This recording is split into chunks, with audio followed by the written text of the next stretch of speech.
Ouais. On s'y met. Tout le monde nous rattrapera en cours de route, pas de souci. Donc, bienvenue à toutes et à tous pour ce 2e webinaire de l'année 2025 du réseau GEVI. Donc, pour rappel, le réseau GEVI, c'est une mission qui est financée par l'Agence régionale de santé, les agences de l'eau Rhône-Méditerranée-Corse et Adour-Garonne, la région Occitanie et la DRAF Occitanie.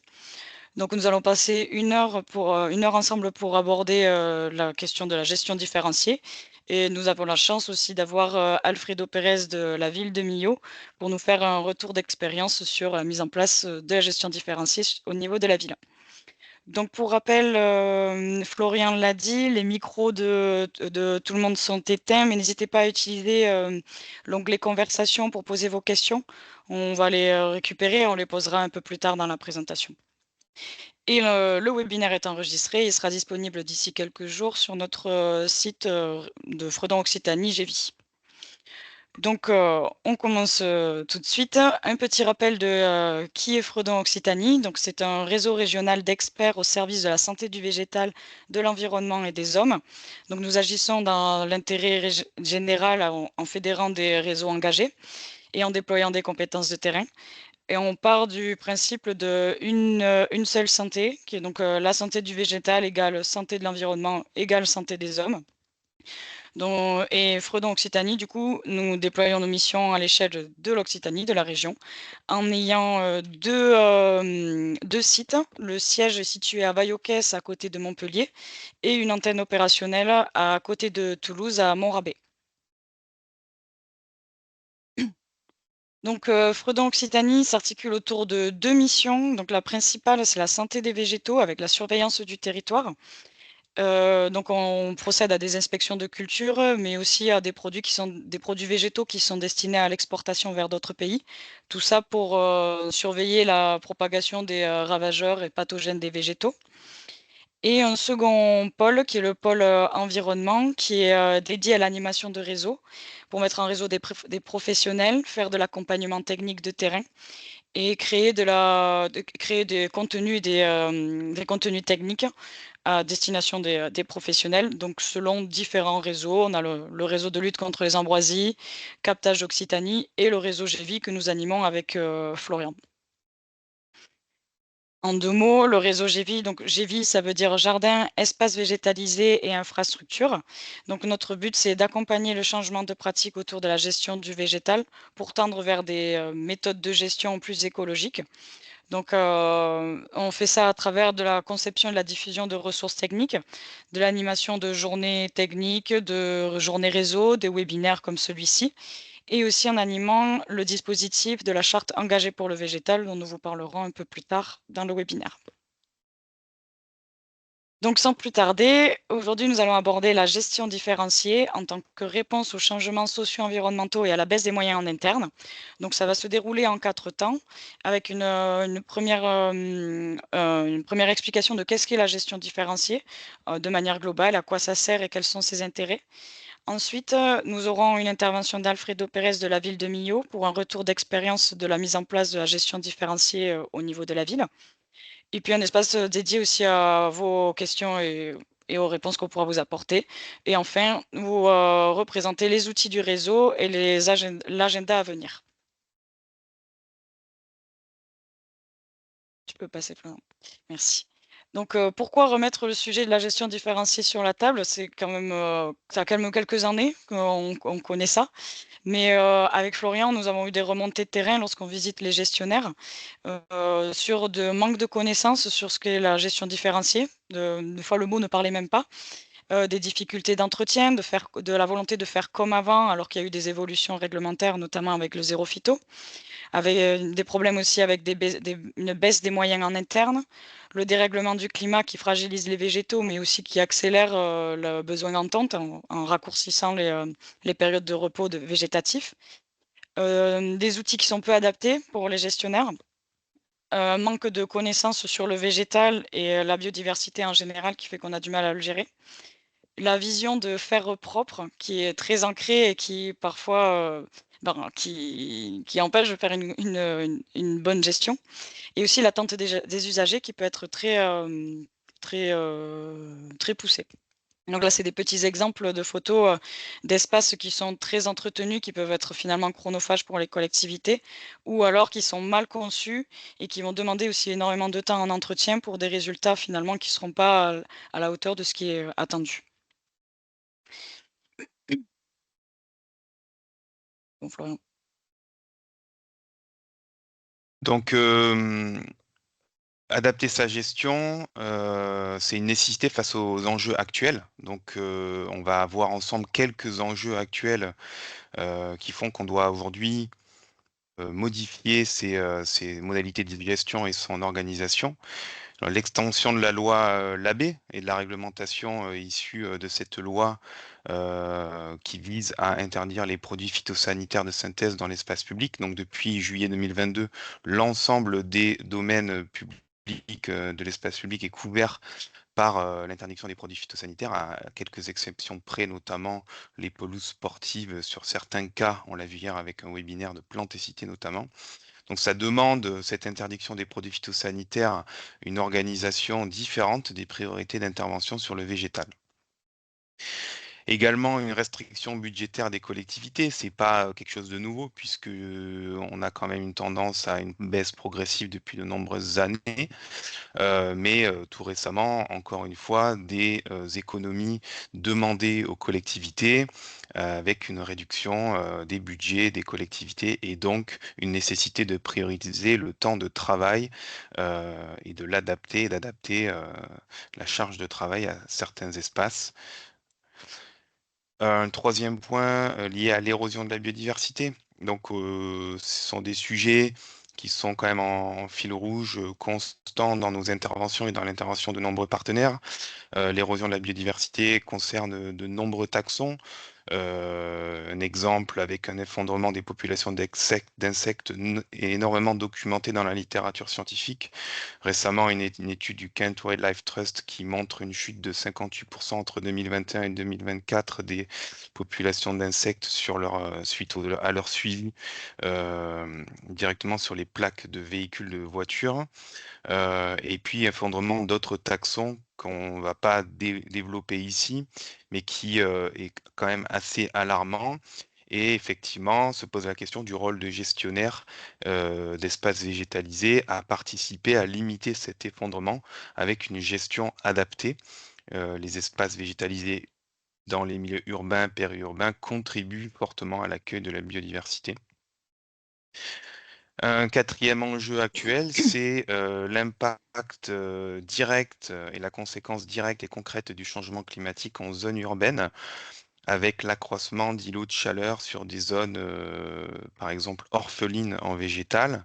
Donc on constate de plus en plus avec des diagnostics, ICU, îlots de chaleur humains, ces problématiques de température élevée, notamment, pas qu'en période estivale, mais, en période estivale notamment. Donc, c'est un enjeu aussi qu'il faut, prendre en compte et donc la gestion différenciée, eh ben, elle répond en partie, à, ces enjeux-là et en tout cas, c'est un bon levier.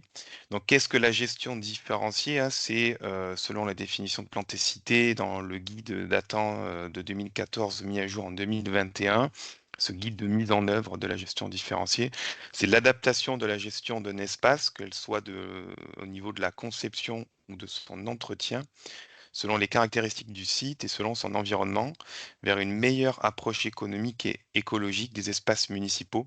C'est envisager les espaces verts comme un ensemble d'espaces individuels, interconnectés et non comme un tout. Donc on voit bien déjà la notion de différenciation, d'espaces interconnectés et de gérer de manière différenciée et pas homogène comme un tout. Donc la gestion différentielle permet de partager une vision collective de la gestion, se remettre en question, évoluer, s'adapter, prioriser son action.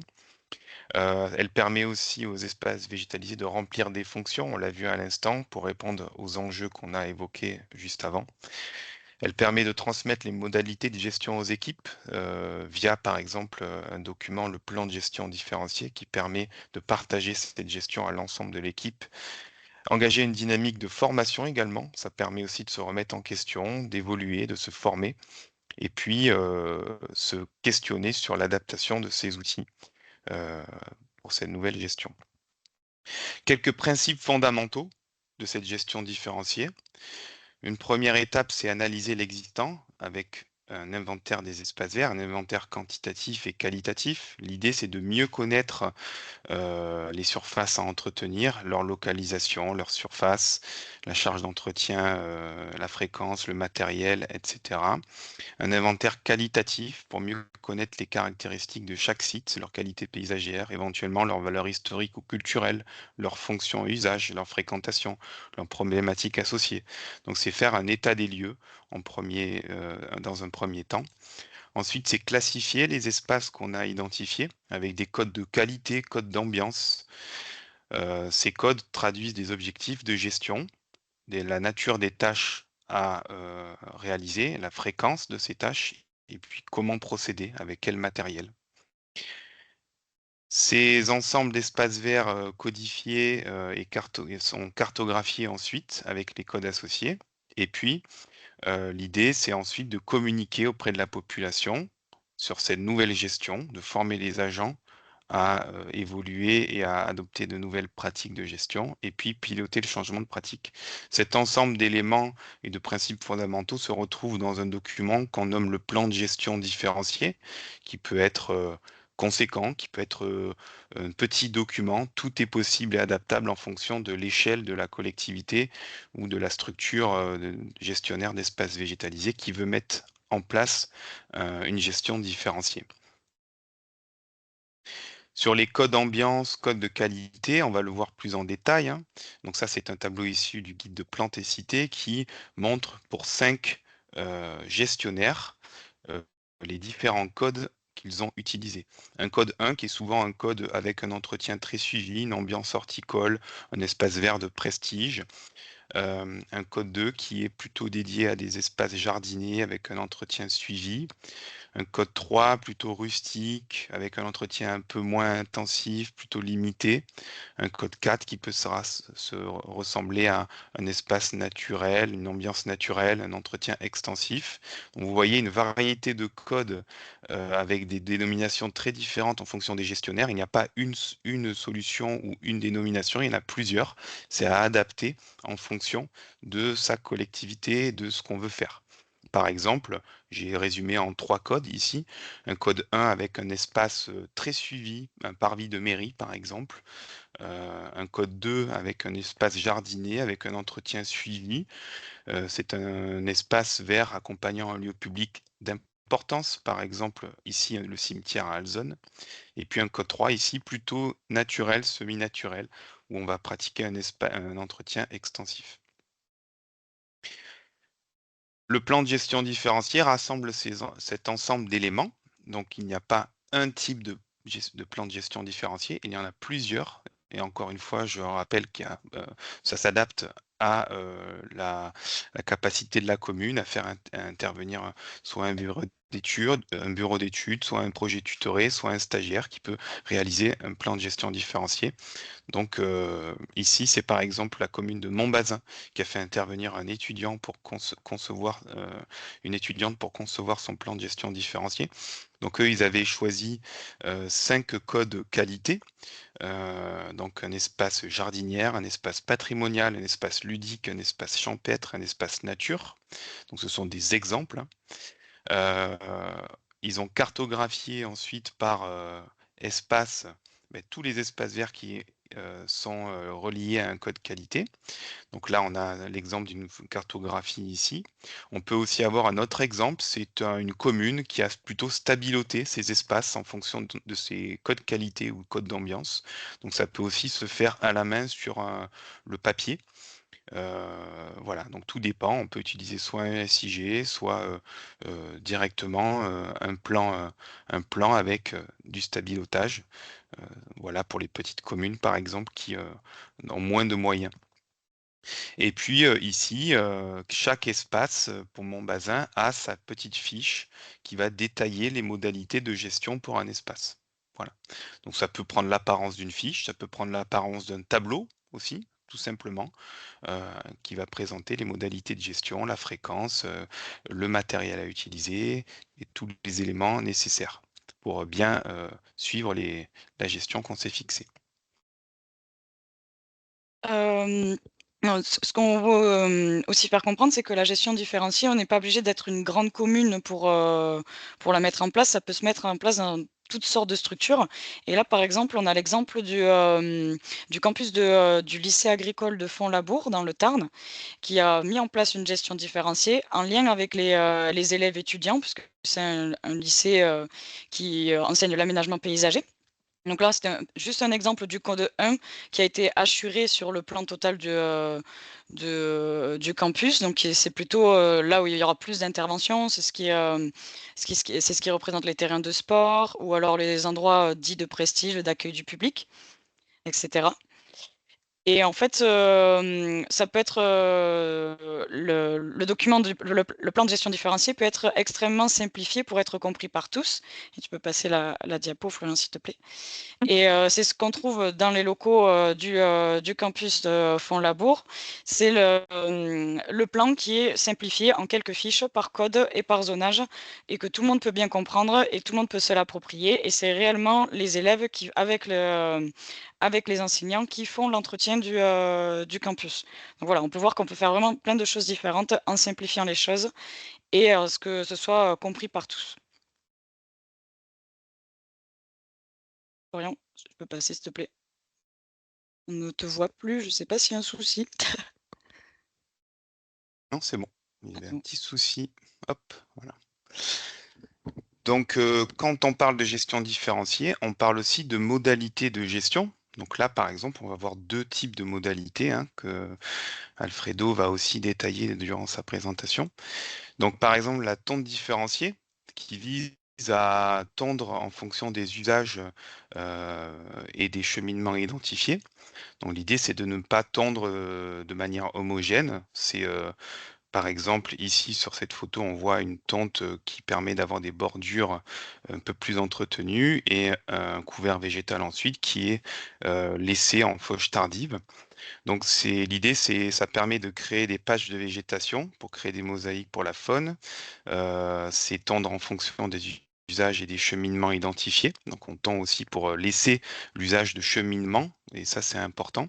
Et puis, l'idée, c'est aussi d'avoir une tente qu'on se fixe à une hauteur qui permet quand même, l'enracinement suffisant, de la stratère herbacée, l'expression, des espèces en présence, en flore, mais aussi des espèces qui vont, venir se nourrir du nectar, se reproduire sur certaines, fleurs et donc une tente de autour de 10 centimètres est un compromis qui peut être intéressant. Le fauchage tardif qui lui est une autre méthode, d'entretien. Là, on va plutôt laisser donc le couvert végétal s'exprimer durant une grande partie de l'année, notamment au printemps, en été, pour permettre, l'accomplissement du cycle de vie, des, espèces en présence.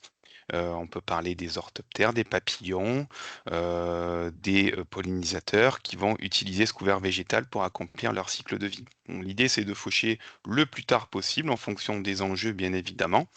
Effectivement, le côté matériel a un impact important puisque, si on peut éviter le broyage, c'est un plus, effectivement, puisque c'est quand même, le broyage a quand même un impact. Alors l'idéal, c'est d'avoir plutôt de la barre de coupe, ou une moto faucheuse, mais parfois on ne peut pas faire autrement qu'utiliser le matériel qu'on a et c'est très bien quand même, mais, on peut optimiser quand même avec, un achat de matériel moins impactant sur la biodiversité. Il faut vérifier aussi la compatibilité quand même avec les obligations, légales de débroussaillement. Donc ça concerne certains territoires. C'est des arrêtés préfectoraux par chaque DDTM qui va dicter les modalités d'application des OLD. Donc ça, c'est un élément qui est quand même essentiel et à prendre en compte. Donc l'idéal, c'est de se rapprocher des coordinateurs locaux autour des OLD. Ça peut être au niveau des communautés de communes, par exemple, qui vont vous accompagner à bien appréhender ce risque et de bien mettre ça en compatibilité avec votre gestion. Et puis, on peut aussi laisser des zones refuge en hiver et ne pas tout faucher, mais laisser une partie en couvert tout le temps pour permettre à certaines espèces en hiver mais de pouvoir aussi quand même toujours se nourrir. Certains oiseaux vont se nourrir, par exemple, de graines qui sont concentrées avec certaines huiles qui vont leur permettre de passer l'hiver. La gestion différenciée, c'est pas que entretenir l'espace végétalisé, c'est aussi ça se traduit aussi par végétaliser des espaces là où on, désherbé, auparavant. Donc, une optique de limiter l'entretien et le désherbage constant, on peut aussi inverser les choses et végétaliser des espaces. Ça amène une autre forme de gestion ensuite, mais ça nous permet quand même, d'éviter de passer, beaucoup de temps à avoir de la pression sur le végétal. Donc ce sont des grands mantras, hein, qu'on répète souvent, mais c'est, végétaliser là où on désherbait, planter les bonnes essences au bon endroit pour éviter trop d'interventions par la suite et puis accepter la végétation spontanée, là où elle est, là où elle crée des ambiances et là où elle peut être acceptée. Alors juste une diapo sur l'effet de la gestion différenciée. Là, j'ai choisi de vous présenter l'effet de la gestion différenciée sur la biodiversité. C'est extrait d'un protocole qui s'appelle Propage, qui est animé par le Muséum d'histoire naturelle et l'association Noé, qui vise à déterminer, l'impact de la gestion du couvert sur les prairies urbaines sur les populations de papillons. Et on se rend compte que sur, l'analyse qui est faite à l'échelle nationale de tous les sites suivis dans le cadre du propage, on s'aperçoit que la densité, donc le nombre d'individus dans une unité d'échantillonnage et la richesse en nombre d'espèces est directement dépendante effectivement de la pression de Foch. Moins on fauche, moins on tond, moins on a une pression sur le couvert herbacé. Plus la densité et la richesse spécifique est importante, plus on tond, plus on met de pression sur le couvert herbacé, plus la densité et la richesse spécifique baissent. Donc ça, ce sont des principes qui sont assez intuitifs, mais ça a été bien prouvé sur les cortèges de papillons à une échelle nationale. Sauf que, adopter une gestion différenciée, c'est modifier des espaces et ces méthodes de gestion, ce qui peut représenter un bouleversement pour les usagers et les équipes techniques. Donc il y a un gros pilier qui est très important lorsqu'on met en place la gestion différenciée, c'est la communication. Donc il faut communiquer absolument sur le changement de pratique et à 3 niveaux, que ce soit au niveau des élus, au niveau de l'équipe technique ou au niveau des usagers. Donc les élus, eux, ils vont porter vraiment le projet, donc il faut qu'il y ait, une, participation, il faut qu'ils soient aussi impliqués et qu'il y ait un engagement et qu'ils le portent vraiment en étant motivés et en expliquant pourquoi ils prennent cette démarche-là. Ensuite, au niveau des jardiniers et des jardinières, c'est pareil, eux, c'est le premier échelon qui se situe lors de la mise en place de la gestion différenciée. C'est eux qui vont appliquer réellement, les codes qui vont être prédéterminés. Donc il y a une nécessité de bien faire assimiler le concept par, les jardiniers et les jardinières, de les sensibiliser et si possible aussi de former pour pérenniser la démarche, et adopter les nouvelles pratiques de gestion. Donc sur le long terme, il faut former, impliquer et valoriser. Ensuite, le dernier pilier, c'est, concernant les usagers, donc qui peuvent être, qui peuvent, être un petit peu choqués, avoir la sensation qu'il y a un abandon d'entretien sur leurs espaces. Donc il faut bien expliquer les enjeux et les intérêts individuels et collectifs de la gestion différenciée. Je ne vais pas revenir dessus, on les a déjà expliqués. Donc c'est très important de communiquer avant la mise en place de la gestion différenciée, pendant et après, mais aussi sur si directement sur site avec des panneaux, dans des bulletins municipaux et cetera. Donc notamment avec, ces panneaux que vous pouvez voir qui peuvent être mis directement sur les espaces qui sont laissés en fauche tardive.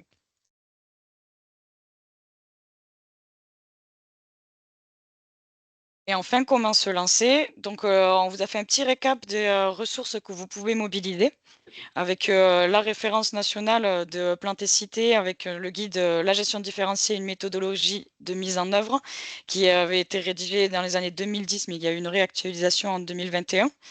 Il y a beaucoup de choses qu'on vous a présentées aujourd'hui qui sont tirées en fait directement de ce guide-là.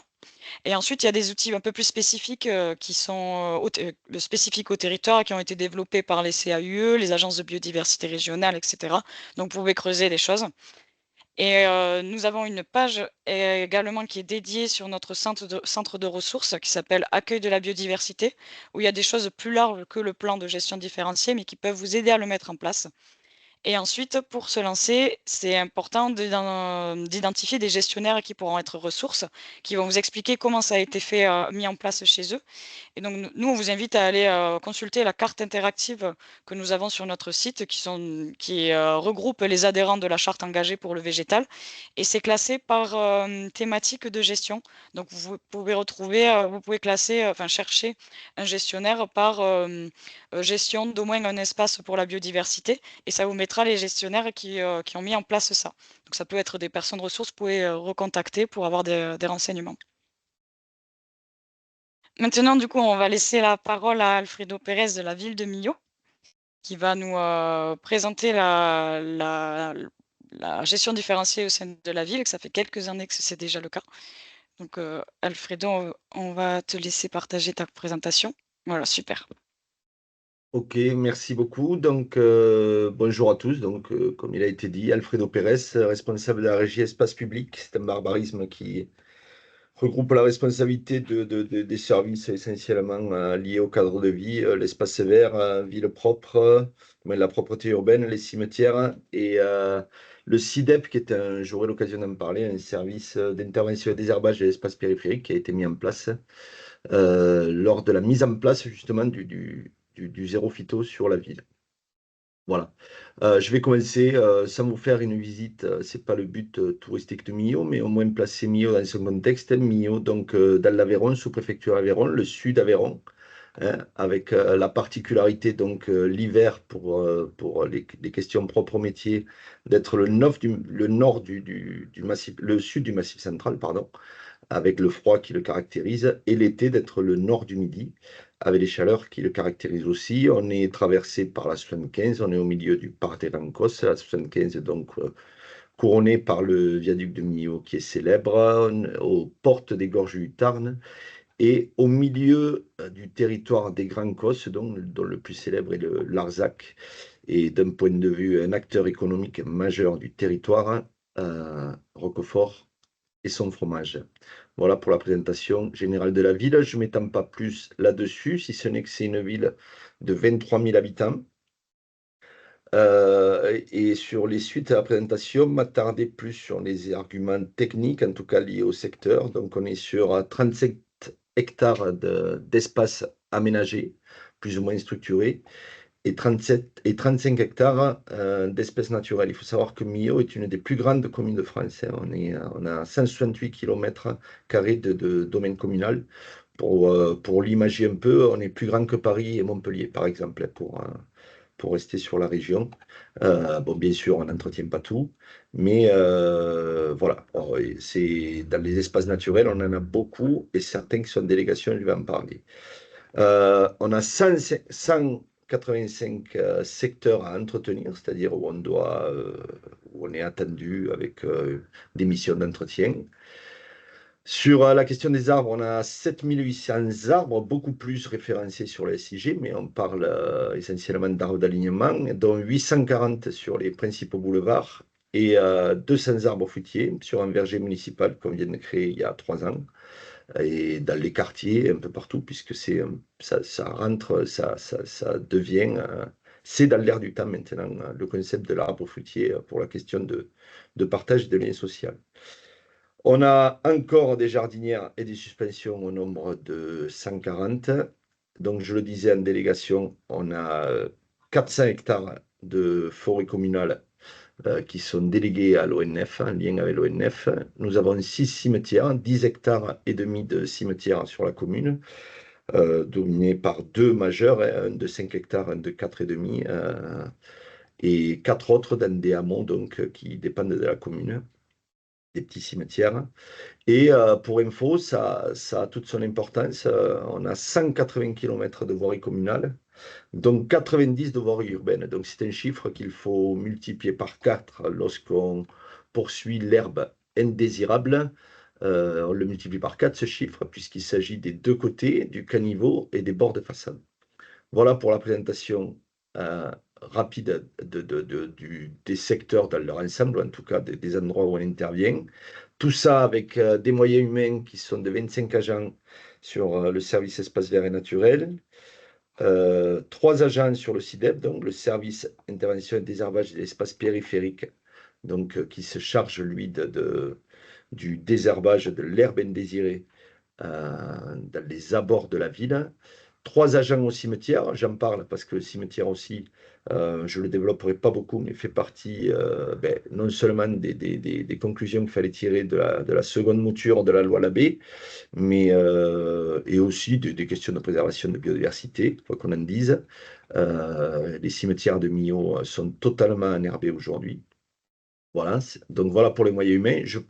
J'aurais pu parler de ville propre pour ce qui nous concerne aujourd'hui, mais je ne le détaille pas parce que ce n'est pas leur mission principale, mais c'est eux qui se chargent du désherbage aussi des trottoirs de l'hypercentre, hein. Et tout ça avec des moyens financiers, là je m'en suis tenu qu'à ceux qui sont alloués au service espace vert, puisque c'est celui qui est le plus concerné par la démarche gestion différenciée, avec un investissement de 16 000 euros qui est essentiellement lié au remplacement des machines. Il ne tient pas compte des investissements qui peuvent être faits dans le plan de mandat sur les grands ouvrages, hein. Je ne parle que du budget alloué au service. 16 000 euros, c'est essentiellement du renouvellement de machines et de l'achat d'arbres. Et en fonctionnement, donc, pour tout ce qui est terreau et toutes sortes de fournitures, 65 000 euros. Voilà pour la présentation. Si on rentre dans le sujet sur le plan de gestion différenciée, donc je vois qu'on a bien appris la leçon, puisque finalement il va y avoir beaucoup de redites avec ce qu'on dit Florian et Sophie. De toute façon, on n'a rien inventé, et puis c'est pas mon objectif aujourd'hui, on n'est pas là pour faire la leçon. On est sur un concept qui a émergé en France dans les années 90 et que nous, on a mis en place à la fin des années 2000. Donc, et c'est un concept aujourd'hui qui est bien connu, mais voilà, l'exercice, c'est de vous présenter un peu comment on a raisonné, comment il est arrivé à nous. Alors, quand est-ce qu'on y a pensé? Le plan un peu là que je vais vous proposer, c'est quand est-ce qu'on y a pensé, pourquoi on y a pensé et comment on l'a structuré. Il a fallu faire face à quelques freins et vigilance, et, et à la fin, je vous présenterai, c'est pas du tout exhaustif, mais quand même, ce sont les éléments majeurs qui ont modifié un peu le paysage ici, ou en tout cas les habitudes. Donc, je vous parlerai de la tonte et des fauchages. Ça a été déjà un peu évoqué, mais comment on l'a perçu nous et comment on le fait. Des paillages, c'est important aussi en termes de gestion de l'eau et de lutte pour contrecarrer le désherbage manuel ou chimique à l'époque. Les plantations, comment on a revu notre politique de plantation et l'éco-pastoralisme. Voilà pour à peu près le plan que je vais vous présenter. Donc pour le quand est-ce qu'on y a pensé? Donc toute la réflexion est venue en 2017 pour une présentation et une mise en œuvre en 2018, présentation aux élus. Alors, chaque fois, il est induit, hein, Florian et Sophie l'ont beaucoup dit, chaque fois, il est induit qu'à partir du moment où quelque chose est validé, il y a la communication qui va avec sur tous nos supports, hein, in situ, les supports réseaux sociaux, presse locale, conférences, et ainsi de suite. Donc ça, je ne le répéterai pas à chaque fois, mais c'est induit. Donc présentation et mise en œuvre en 2018. On peut dire que donc en 2018, notre plan de gestion différencié était effectif, mis en place, travaillé, et il n'empêche que depuis, il ne fait qu'évoluer parce que les méthodes évoluent et aussi les gens s'habituent, donc on peut exagérer encore le parti pris qu'on peut avoir sur chaque mode opératoire, sur chaque secteur. Le pourquoi, déjà, alors là où on est un peu on en est fier aussi, mais ce qui a un peu débroussaillé la problématique chez nous, c'est qu'on est en zéro phyto sur une volonté politique depuis 2008. Je rappelle pour les non-initiés, s'il y en a, que la loi ne l'a imposé, la loi Labbé ne l'a imposé qu'en 2017, comme l'a très bien dit Florent tout à l'heure, la seconde mouture est arrivée en 2022. Nous, ça a été déjà, on a envoyé un signal à tous nos administrés depuis 2008 il a fallu gérer la question de l'herbe spontanée et du zéro phyto. Le zéro phyto qui s'étend aussi aux engrais qu'on utilise et à tous les produits qu'on pouvait utiliser, et aussi pour lutter contre les ravageurs, et ainsi de suite. Donc, on est en zéro phyto depuis 2008. La ville s'est étendue. On est une ville qui a la particularité, il y a une grosse tradition pavillonnaire ici et qui est très étendue pour ceux qui la connaissent. En tout cas, lorsqu'on arrive depuis Montpellier, on s'en rend bien compte. On est une ville qui est exagérément étendue par rapport à sa population, 23 000 habitants. Et on a fait, sur les 15 dernières années, il y a 3 nouveaux quartiers qui se sont qui ont émergé avec tout ce qui est induit avec un quartier, la proportion d'espaces verts et d'arbres qui lui correspondent. Et en même temps, ça a été dit aussi, nous avons été aussi frappés comme tout le monde par les diminutions de moyens, diminutions budgétaires. Hein, les villes sont moins dotées, mais aussi de personnel, puisque depuis les années 2000, le service espace vert notamment a perdu 10 agents. Il en a 25 aujourd'hui, il en a perdu 10, c'est pas d'instant, donc la ville a grandi, a grossi. Donc il a fallu se réadapter et réfléchir à comment être à la hauteur euh, des attentes et des agencements qui ont été faits dans la ville et rajoutés dans la ville. Donc là, on rentre dans le vif du sujet. C'est la partie réflexion. Ça a été très bien dit, donc je passerai très vite. Il a fallu faire l'inventaire de tous nos secteurs. En fait, ils sont connus par la plupart en intramuros dans les services. Ils sont connus par les chefs d'équipe et ceux qui les entretiennent. Mais finalement, on ne listait pas jusqu'à là vraiment les secteurs. Et ça, ils se rajoutaient à l'avenant, mais là, ils ont été répertoriés tous. C'est pour ça qu'on en arrive à ce jour au chiffre de 185. On les a classés par catégorie.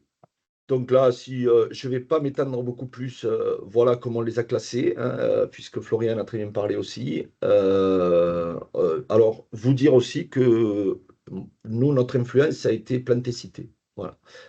Ils en parlent très bien, ils ont des documents qui le démontrent très bien. Donc, je disais tout à l'heure qu'on n'a rien inventé.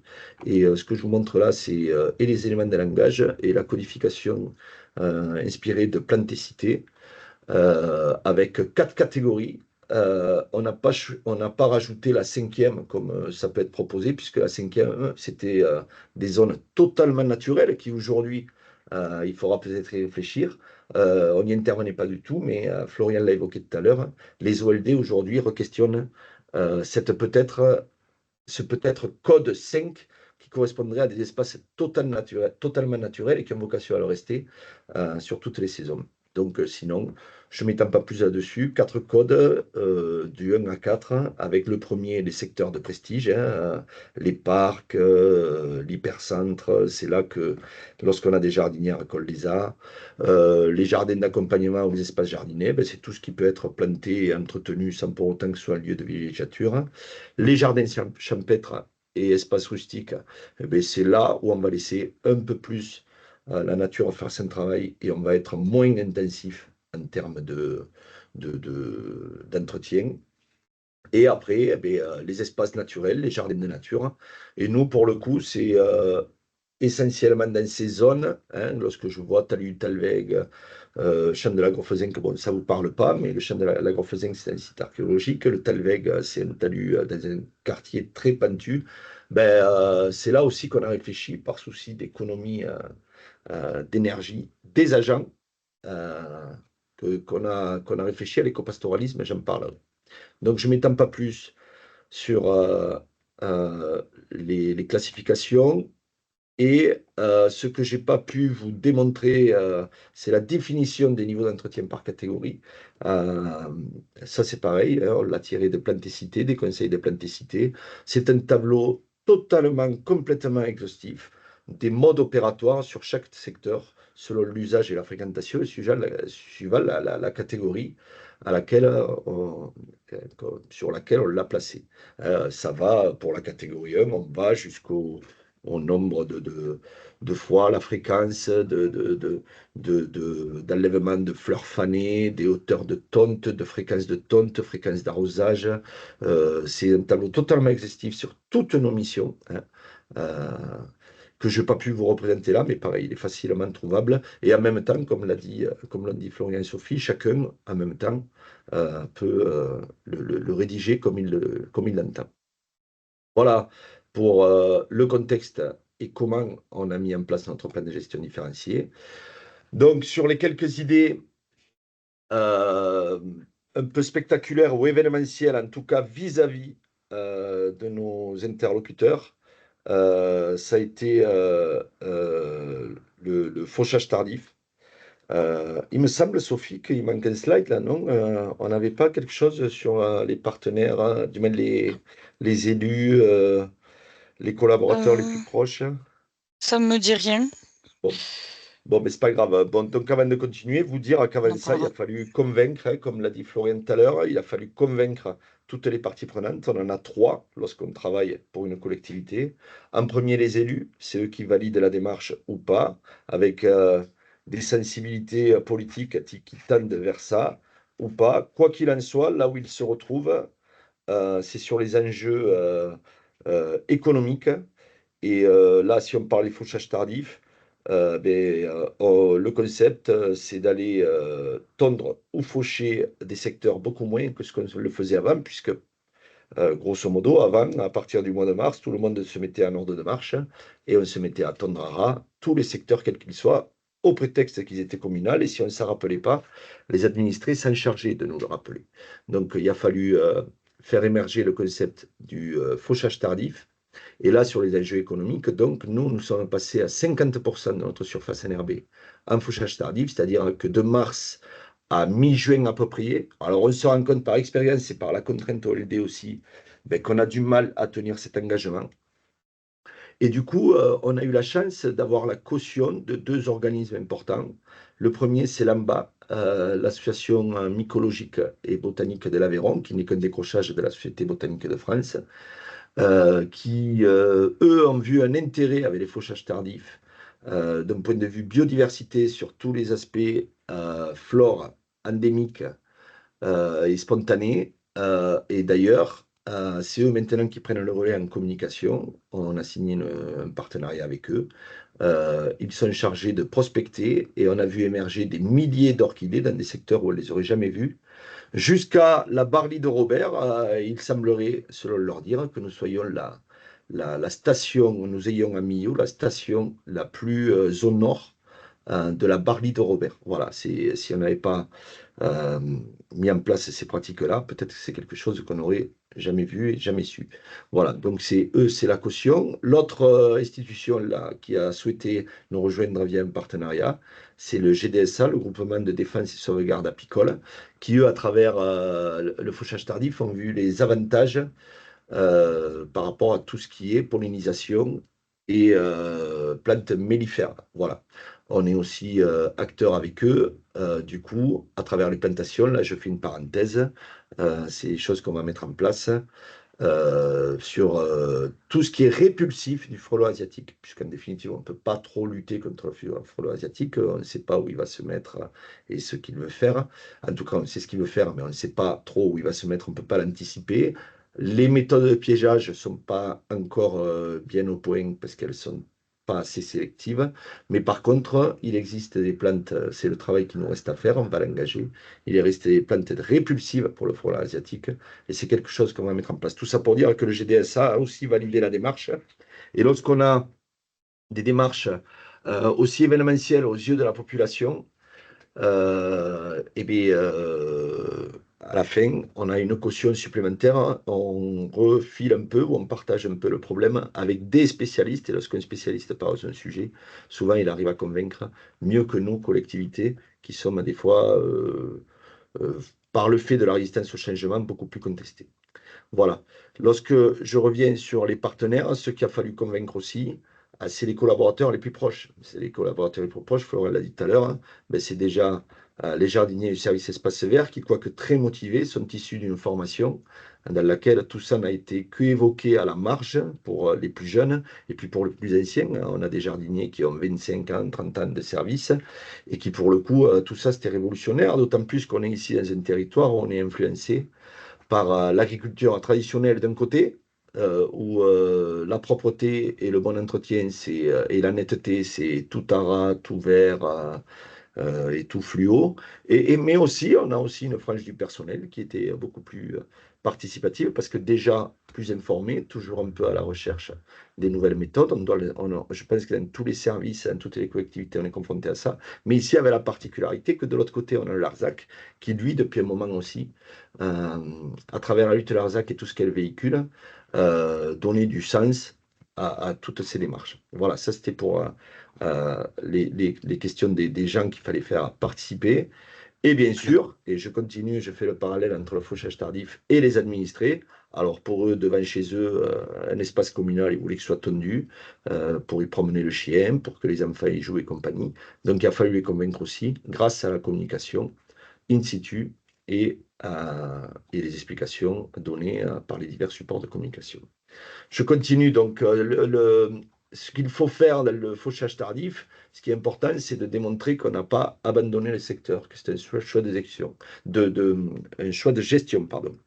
Donc, on voit là sur cette photo ce qu'on appelle l'amorce de tonte sur tous les secteurs concernés par le fauchage tardif. Nous avons fait une bande de tonte, nous faisons une bande de tonte que nous entretenons tout le temps, celle-là. C'est la largeur d'une tondeuse en fait. Si vous êtes sur un gros espace, on peut être sur une largeur de tondeuse autoportée. Si on est sur un petit espace, c'est le cas là, on est dans un séparateur de voies, hein, ça dessert de route. On est sur une largeur de tonte autotractée normale. Voilà, ça c'est le signal avec le panneau dessus, hein. Voilà, c'est ce genre de panneau. Donc la démarche, ça a été de faire un panneau compréhensible rapidement, puisque beaucoup de personnes passent devant. Donc il faut qu'il soit imagé et plutôt succinct, et compris de 7 à 77 ans. Voilà. Sur la démarche par rapport au panneau, attention, j'attire l'attention à ceux que ça intéresse, vérifier les droits d'auteur. On y a été confronté. Nous, on avait présenté à un imprimeur une ébauche d'un panneau qu'on avait imaginé. Sensiblement, il reprenait ce qu'il y a sur celui-là, là, hein, les grands titres, les éléments de langage, la nidification, la flore. Alors là, c'est pas un hasard, hein, c'est le coquelicot, hein, c'est plante messicole, le papillon, la fleurette, l'herbe un peu haute. Sauf que le graphiste imprimeur, lui, nous a proposé le sien, et c'est celui que vous voyez, et on l'a accepté. Et sauf qu'on a eu affaire à l'auteur de ce panneau qui s'est adressé à nous. Bon, on n'est pas rentré dans une situation tendue. Manifestement, c'était quelqu'un qui ne misait pas sur les enjeux économiques de son œuvre, mais qui, sur le principe, s'est plaint qu'on n'y ait pas demandé l'autorisation. À partir de là, on l'a renvoyé vers le graphiste. C'est lui qui s'est arrangé avec. Ce qu'on constate aussi, ils sont vandalisés, hein, juste des fois par des esprits festifs exagérés ou par des gens qui sont contre la démarche au départ. C'est des choses qui existent, il ne faut pas les nier, donc il faut prévoir beaucoup de renouvellement. Et après, dans la démarche, nous, on l'a exagéré, on le jalonne à chaque intersection. On est parti du fait de l'idée que quelqu'un peut prendre toujours le même chemin et ne pas être confronté à ce panneau et pas comprendre la démarche par le panneau. Donc, du coup, à chaque intersection, chaque fois qu'il y a une intersection en face de notre secteur en fauchage tardif, on met un panneau, même si ça le répète des fois tous les 40 mètres, hein. Et on fait attention aussi à ce qu'il y ait une lecture dans les deux sens, puisque des fois, la zone peut être dans la circulation en montant, et ceux qui descendent se disent, tiens, qu'est-ce que c'est ça? Des fois, c'est des gens que de passage qui ne sont pas de la ville. Donc, on fait attention à ce que les panneaux soient lus dans les descentes. Là, on est dans le détail du détail de la préoccupation technique concernant le panneau. L'autre Juste gros... Alfredo, rapidement, il faudra qu'on pense à conclure. Ouais, mais j'enchaîne. Si Donc, tu peux. le gros du paillage, l'autre gros changement, ça a été le paillage. Exit les paillages minéraux. Il nous reste encore quelques secteurs très vieux et très excentrés sur lesquels on va régler le problème. On est en 100% paillage organique ou végétal. Exit l'étoile, exit le paillage minéral. Et on est en 100% circuit court. Alors, je m'explique, 100% circuit court. On est sur 400 mètres cubes de broyat d'élagage puisque nous faisons tout en régie et nous faisons l'élagage de nos platanes en ville. C'est un concept qu'on subit du fait de l'avènement des tronçonneuses et des nacelles. Mais du coup, chaque arbre aujourd'hui qui est planté ne sera pas destiné à être élagué. En tout cas, les platanes centenaires qu'on a sur les boulevards le sont. Et ils génèrent 400 mètres de broyat qui sont redistribués en paillage. La taille et les abattages de nos arbres sont valorisés, c'est-à-dire que tout arbre abattu aujourd'hui est transformé en plaquettes par un prestataire local et redistribué sur nos secteurs plantés. Du fumier de cheval, nous avons une convention avec un centre équestre local et nous paillons certains secteurs, notamment aux abords des ronds-points, tout ce qui est passage véhicule avec du fumier de cheval et de la laine de brebis directement issue du territoire. Ici, on est cerné par les fermes, hein. On a une ferme à tous les 500 mètres autour de Millau et c'est de la laine de brebis issue du territoire Roquefort. La laine de brebis jusqu'à maintenant n'était pas valorisée. Ben là, on a trouvé un concept et elle est sous forme de toile. On le distingue un peu à la marge entre le dallage et le paillage d'à côté. Je vais très vite. J'ai entendu sur les plantations. Toutes les plantes sont produites en nocère. Elles arrivent sous forme de graines ou de micromottes. Nous avons réduit, donc avec le plan de gestion différenciée, nous sommes passés en 12 ans de 250 000 plantes produites à 25 000. Donc forcément, ça induit qu'on a fait la place aux vivaces. Et nous avons supprimé 2 tiers des jardinières. Les jardinières aujourd'hui, et on continue à les supprimer chaque fois qu'on peut, ne sont réservées qu'au secteur de catégorie 1 sur les places et les secteurs de prestige de la ville. Je ne m'étends pas plus. Et enfin, l'éco-pastoralisme. Nous avons un partenariat avec un agriculteur local auquel on a donné 2 hectares pour l'éco-pastoralisme. On pourrait en faire 15, sauf que c'est assujetti à quelques vigilances. Donc, on a créé une convention avec lui. Je vais en parler des vigilances. On a mis en place il faut faire attention à tous les arbres et tout, parce que finalement, elles ne mangent pas que l'herbe. Il faut qu'elles aient de l'eau. Il y a des fois, ça a nécessité qu'on fasse des petits raccordements avec le concept de la buvette, de l'abreuvoir buvette. Il faut mettre à disposition des agents, notamment lorsqu'il faut les resserrer, et pour la création des cultures que vous voyez un peu là. Et il faut gérer certains droits d'accès de passage historique de certains riverains. Attendez, je voudrais conclure par ça. Donc, pour passer vite sur l'éco-pastoralisme, donc c'est un partenariat avec un agriculteur local totalement gratuit à qui on a donné, à qui on a proposé des secteurs. On aurait pu lui proposer 10 hectares. C'est lui qui les a sélectionnés et il amène au besoin les brebis et les reprend dans les secteurs qui sont fermés. Là aussi, beaucoup de communication. Alors là, par contre, pour ceux qui peuvent le mettre en place, c'est quelque chose qui a beaucoup plu et qui existe chez nous depuis 4 ans maintenant et qui n'a subi aucune contestation.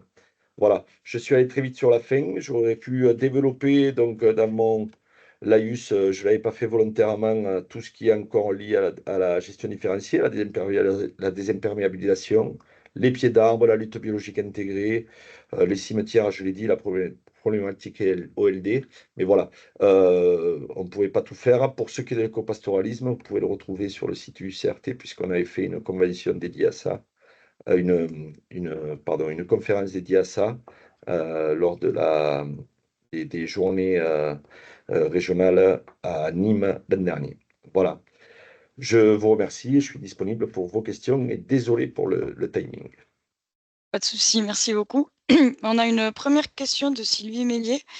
Comment répondre à la pénurie de broyats de BRF quand nous déléguons les élagages à des entreprises qui récupèrent ce broyat et revendent le produit par la suite? Est-ce que vous avez Euh, des... Alors moi, on n'est pas concerné par ça, puisque je Oui, vous disais qu'on garde tout notre broyat, on garde aussi tout notre compost. J'aurais pu en parler. Moi, je pense qu'il faut juste, dans les termes du marché où il faut juste demander à ce que la prestation se limite à la taille et à l'élagage et au broyage, mais que le stock de broyat est gardé par la ville. Voilà. tout à fait. On a une réponse de Patrice Laforbe de obliger les entreprises à vous restituer le broyage lors du marché public. Ce qui paraît, oui, normal. Il y avait Euh, aussi une question dans le module questions-réponses. Une question autour des outils de SIG éventuellement pour ceux qui veulent aller sur du SIG. C'est un système d'information géographique pour créer des cartes. C'est pas obligatoire encore une fois. Vous l'avez bien compris, ça peut se faire sur plan, stabilité ou d'une autre manière. Il a la possibilité d'utiliser des SIG. Donc, quel outil SIG gratuit est disponible facilement pour effectuer le plan, la cartographie des espaces. QGIS. Alors, il y a un outil qui s'appelle QGIS qui est gratuit, qui se télécharge directement et qui permet de travailler. Alors, il faut après faire des demandes d'orthophoto si vous voulez des orthophotoplans ou l'IVN, par exemple. Mais en tout cas, les fonds de plan, il faut voir s'ils sont gratuits. En tout cas, l'outil en lui-même, il est gratuit. Donc ça, c'est super intéressant pour se tester si vous voulez passer sur du SIG, ce qui n'est pas encore une fois obligatoire. Alors nous, pour info, là, le SIG, hein, la cartographie, c'est ce qu'on a voulu faire et à la fin, on a obtenu un patchwork illisible. Donc, on en est revenu et on s'en est tenu au tableau par secteur. Voilà, c'est aussi C'est une bonne idée. adapté selon ce qui convient le mieux, quoi. C'est ça. On avait une question par rapport à, vous avez dit que la ville s'était agrandie, mais que les moyens en interne avaient été réduits. Est-ce que la gestion différenciée vous a permis de répondre en fait à ce manque, à cette réduction de moyens, malgré le plus d'entretien à faire? En tout cas, elle nous a permis de passer ce sas. Il est certain qu'il faut que toujours, il faut que la charge de travail soit toujours proportionnelle aux moyens que l'on a. Là, pour le coup, oui, oui. Les journées sont moins sereines, mais pour le coup, ce qu'on n'a pas fait d'un côté nous a laissé le temps d'être ailleurs. Ok. On a une autre question de Cyril Talpin. Est-ce que la mise en place de la gestion différenciée a généré plus de réclamations de la part des habitants au démarrage et maintenant les réclamations ont-elles diminué?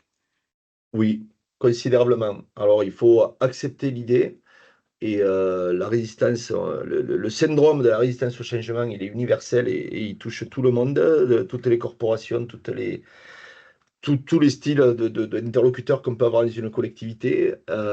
Oui, tout ce qu'on a fait, hormis l'éco-pastoralisme, a été sujet à discussion. C'est pour ça que j'insiste sur la communication, j'insiste sur les conférences qu'on peut tenir, les réunions publiques. Rappeler, communiquer, c'est répéter. C'est pas parce qu'on l'a dit une fois que le message passe. Chaque fois qu'on fait les fauchages tardifs, il y a des publications sur ce sujet. Chaque fois qu'on amène des brebis, il y a des publications sur ce sujet. Voilà, il faut beaucoup communiquer sur ce qu'on fait. Et de toute façon, on n'est pas, je le dis, c'est dans l'air du temps. Donc aujourd'hui, on constate qu'il y a une majorité d'administrés qui accompagnent la démarche plus que ce qu'on la conteste. Après, il y aura toujours les jusqu'au-boutistes. On a toujours les nostalgiques du désherbant et des produits phytosanitaires de synthèse qui voyaient des avantages et on n'arrive pas à les convaincre des inconvénients. Bon, ben, c'est pas avec eux qu'on fait, parce que heureusement, la majorité, on est sur des sujets d'actualité. Aujourd'hui, la préservation de la biodiversité au sens large de la planète, c'est un débat qui est parti, c'est un sujet qui est couru et qui est connu, et je pense qu'il va dans le bon sens. Donc, ça nous aide aussi. Il y a une autre question autour de la fauche. Comment gérer le produit de la fauche? Lorsqu'il est laissé sur place, il aura tendance à s'envoler, boucher les chenaux et enrichir en azote le milieu. Lorsqu'il est exporté, comment le faire? Nous ne le laissons pas sur place.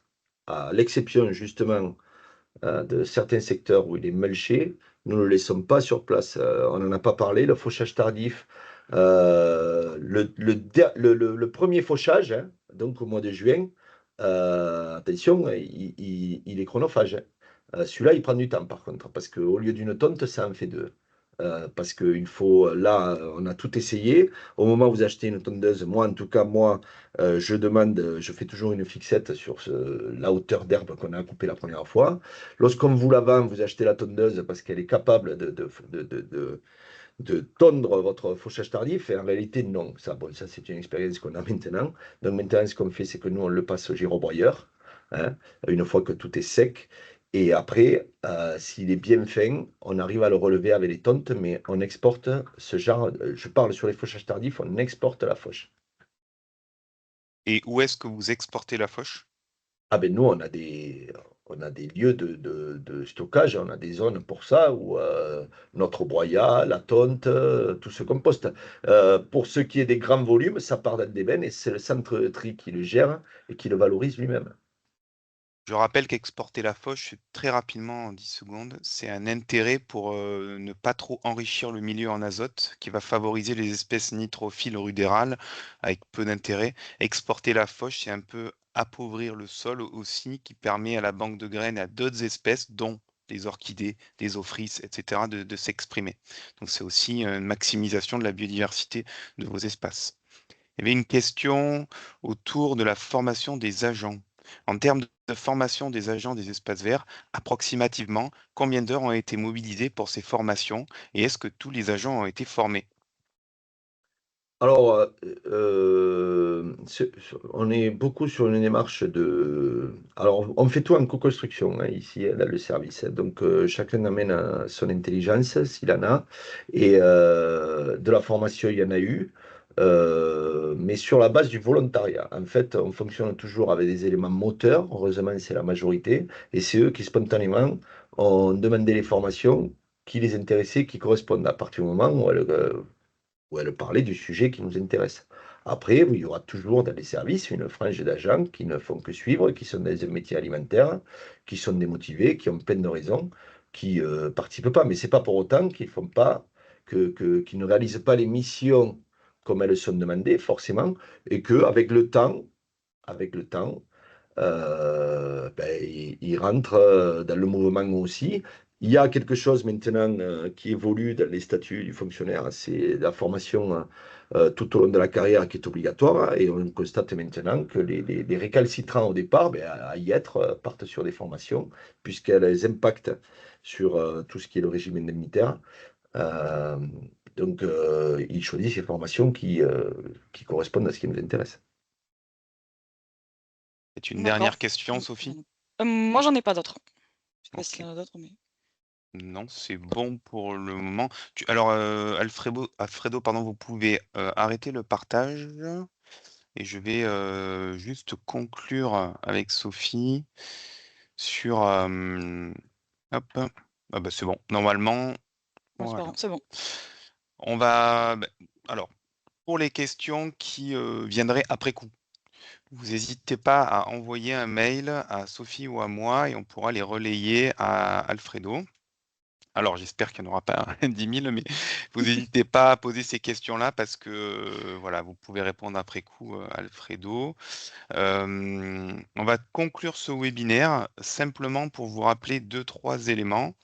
Et avant ça, je tenais à remercier donc Alfredo pour son intervention parce que c'est très précieux et ça permet d'avoir un retour d'expérience de la gestion différenciée qui est éprouvée chez vous, qui a été mise en place depuis de nombreuses années. Donc voilà, c'était très précieux d'avoir votre témoignage.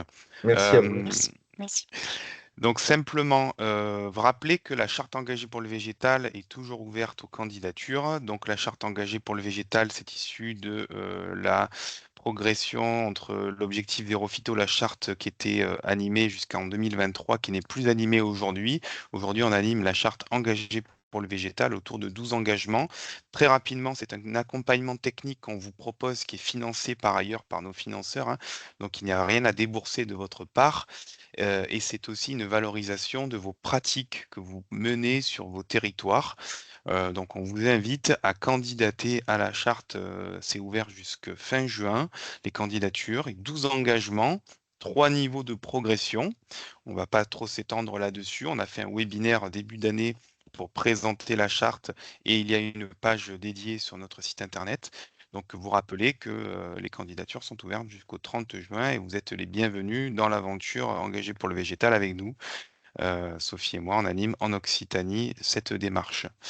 Des outils qu'on propose aussi, puisque le réseau GEVI, c'est aussi un centre de ressources avec de nombreux outils, qu'ils soient de communication, d'exposition, mais aussi techniques, des retours d'expérience, etc. Donc, on a un centre de ressources. Vous allez sur notre site réseau GEVI, JEVI, et vous allez retrouver l'onglet tout à droite, centre de ressources GEVI. avec 12 icônes qui correspondent aux 12 engagements de notre charte. Vous cliquez dessus, vous arrivez sur une page qui va vous amener de nombreuses ressources. Et les ressources qu'on a présentées ce matin, elles sont diffusées sur sur le centre de ressources. Pour conclure, l'agenda du réseau GEVI, il est dense en ce moment, avec des webinaires et des événements à venir. On a fait donc très rapidement une journée technique le 29 avril dernier à Montpellier autour du suivi de la biodiversité dans les espaces verts avec le Muséum d'histoire naturelle et Tela Botanica sur le protocole Propage et Florilège. On continue avec 2 journées réseau, l'une à l'ouest Occitanie, l'une à l'est Occitanie, le 23 mai à L'Isle-sur-Tarn et le mardi 10 juin à Latte. Donc ce sont des journées où on a des experts qui viendront nous parler cette année du lien santé mentale espace végétalisé, c'est la grande cause nationale, c'est la santé mentale cette année. Donc on va dédier avec des experts qui vont venir nous parler de ce sujet, mais aussi un gros focus sur la désimperméabilisation, la végétalisation, avec les réalisations faites par L'Isle-sur-Tarn et Latte, et puis quelques autres surprises que je vous laisse découvrir dans les programmes de ces 2 journées. Un prochain webinaire fin juin autour de la rénovation urbaine et la végétalisation anticipée pour mieux gérer. Et pour rien rater de tout ça, le mieux, c'est de s'inscrire à notre lettre d'information où vous recevez toutes ces informations 4 fois par an. Sinon, c'est visiter notre site régulièrement. On l'alimente beaucoup, beaucoup, beaucoup. Dernier point, c'est qu'on est contactable à tout moment, Sophie et moi, soit par téléphone, soit par mail. On répond à vos sollicitations, parfois très rapidement, parfois avec un peu plus de retard, tout dépend de la demande. Mais en tout cas, on est là pour vous accompagner en amont de vos projets et à vous aiguiller au mieux sur votre évolution de pratique. Et donc, on vous dit merci beaucoup. Merci à Sophie Merci pour à la tous. préparation, à Alfredo pour l'intervention. Et on vous donne rendez-vous sur nos prochains événements. Et on espère que ce webinaire aura répondu à vos attentes. Merci à tous Merci et bonne journée. beaucoup et très bonne journée et à bientôt.